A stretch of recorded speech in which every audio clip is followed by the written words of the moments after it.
زموږ شوټ فرست مرحله ختمه شوه. نو څنګه انجوای دې کړی شوې؟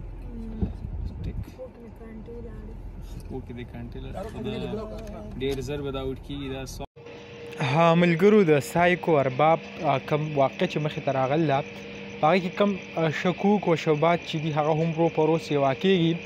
دا وخت چې کم دی زه به تاسو ته ویم چې دوه قسمه خبر راځي د هغې د مرګ په حوالې سره. په یو کې خو دا ویلی کېږي چې آیا د دې کم لاس چې و هغه په کور کې میلاو شوی او د کور نه چې کم دی وایي د دې لاس هغه چوت کړی شو. بل چې کم خبر راځي د هغې تر مخ هغه وایي چې آیا د دې کم مرګ چې دی هغه په هسپتال کې شوی دی.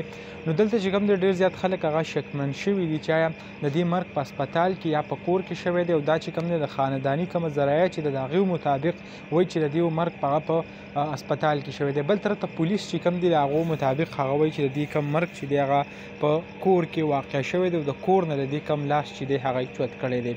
اوس کم پولیسو چې کم خپل تحقیقات شروع کړي داسې کیدای شي ورځ دوه دریو کې چې کم دی هغه به پته ولګي چې آیا څوک په دې کې ملوث دي د خاندان سره ریلیټډ خلک دي. دې نه علاوه یا د بهر چا داسې ټارچر کړی ده چې د هغې د وجې نه چې کم دی دا مجبوره شو داسې خپل ځان چې کم دی هغه مړ کو خپله زندګي چې ده هغه خاتمه یې وکړه. نو د دې کم پوره تفصیل چې دی هغه به هم مخې ته راځي. نو موږ به کوشش کوو چې کله هم د دې تفصیل راغی نو هغه به تاسو سره زر تر زره هغه شیر کوو تاسو ته به ښایي چې داسې واقعه داسې مرګ چې کم دی هغه چا کړی دی. نو دغه ویډیو و دغه معلوماتو تاسو سره هم شریک کړه. انشاءالله بل ویډیو کې ملایږو. الله حافظ.